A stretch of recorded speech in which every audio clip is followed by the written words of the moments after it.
What's going on, guys? This is Lior with Compass, and in this video we're gonna go do a video tour of Jamaica Plain. And make sure you stay around for the things to do because there are so many things here and we're gonna go through all of them. Let's get at it.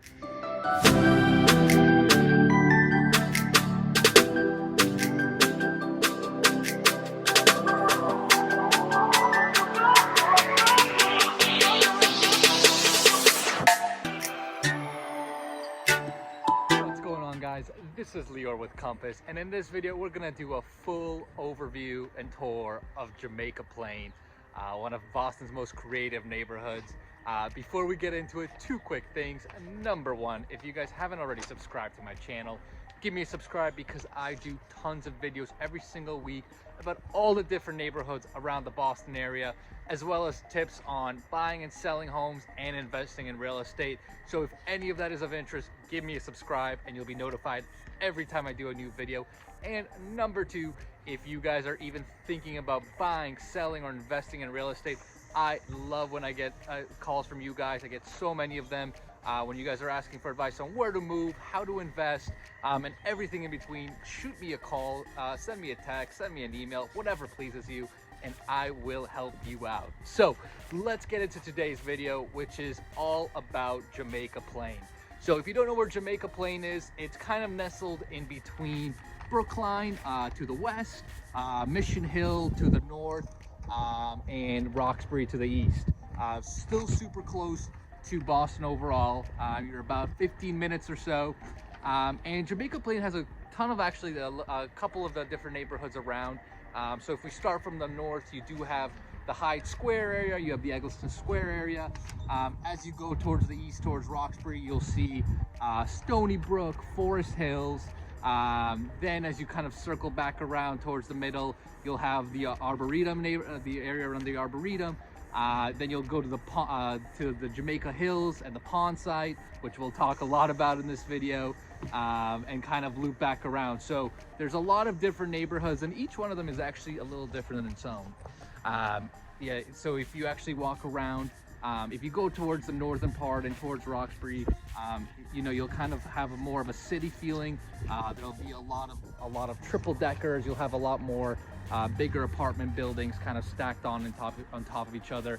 Whereas if you go to the east, if you go to the west, right towards the Jamaica Hills area, by the pond site, you'll have a lot more kind of more spaced out lots. You'll have more single families, bigger single families as well. Really, some really nice ones actually. So there's a little bit of a different neighborhood feel between each of the little areas around Jamaica Plain. So with that, now let's get into what there is to do around Jamaica Plain, because it's a long list and there's a lot to do. So let's start with first the Emerald Necklace, which is probably one of the more well-known things Jamaica Plain is known for. So the Emerald Necklace is basically a 7-mile long series of parks that was designed by a really famous landscape architect, Frederick Law Olmsted.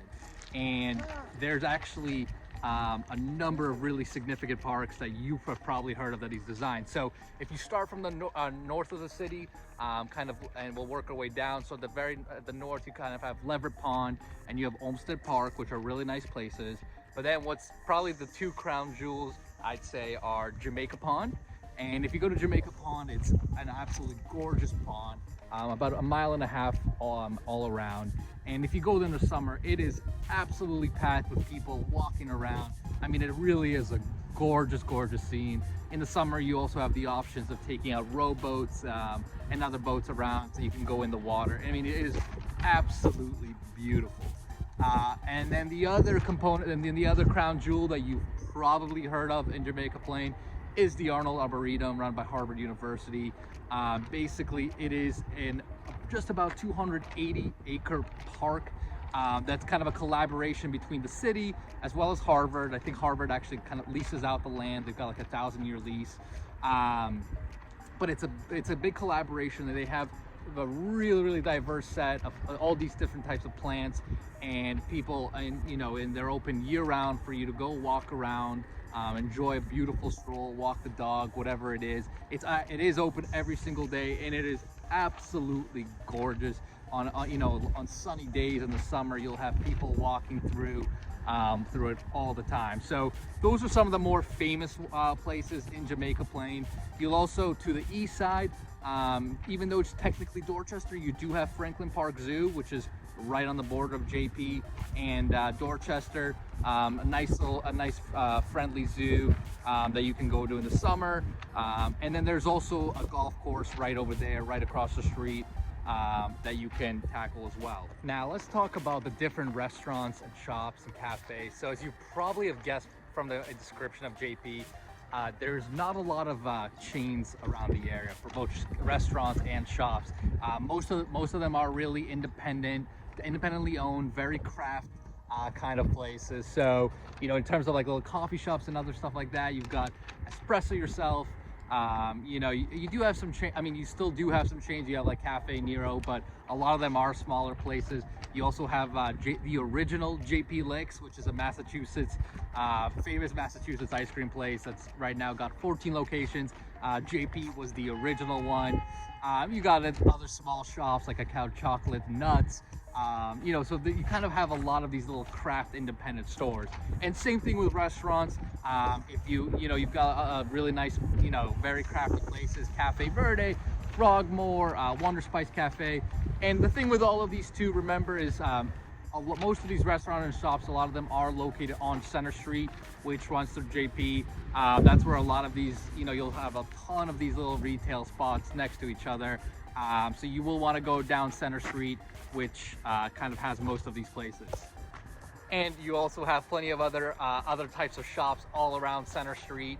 Besides the restaurant cafes, you have unique little shops like On Center, which is a cool little gift shop that's got like you know, independently owned gift shop that's got unique gift ideas. You do have Boomerangs, you know, which is kind of a cool vintage clothing company. And if you know, everything they sell, they give a little portion away towards an AIDS benefit program. So again, very crafty, all independently owned. That's kind of what you'll find around JP. So besides a lot of things to do in the area, in terms of living here, it is super convenient. I mean, you have so many transportation options in and out of the city. You can obviously drive into Boston. You'll probably be there within about 15 minutes or so, depending on the traffic, of course. So it's super easy to get into Boston. You can get into Longwood. You can get into Brookline if you wanted to go there. The cool thing about Jamaica Plain is it's got a ton of T stops that, you know, if you're commuting and you work downtown, it's super easy to get into.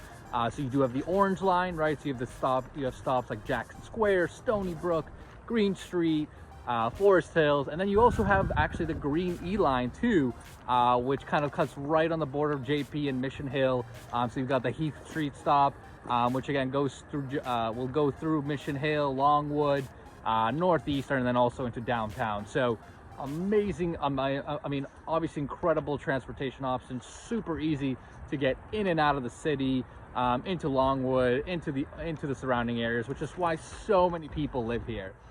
And then finally, in terms of prices, you know, Jamaica Plain is it's big, right? And it's kind of got different neighborhoods. So, you know, you will have a big price range for homes perspective. You know, if you're going to go with a smaller condo, you're typically going to be looking at $400,000 or $500,000. But of course, that price can vary significantly into the millions if you're going to buy a larger single family, say by Jamaica Pond, or on the west side of the city. So that kind of sums up Jamaica Plain. It really is one of the more unique neighborhoods around the Boston area. You can tell, very creative area, also very LGBT friendly here. Overall, just an awesome community that's really well located, close to everything. It's got a lot of craft, independent shops and things to do, a lot of parks, really world-renowned parks, right? So overall, just a really amazing place to live, which is why so many people choose to live here. So if you guys have any questions about that, shoot them in the comments. And like I said, guys, I love when I get calls from you guys, whether you're deciding which neighborhood to move to, where to buy, or where to buy an investment property, whatever it is, anything to do with neighborhoods, real estate, and lifestyle in Boston, give me a call, shoot me a text, send me an email, and I will help you guys out.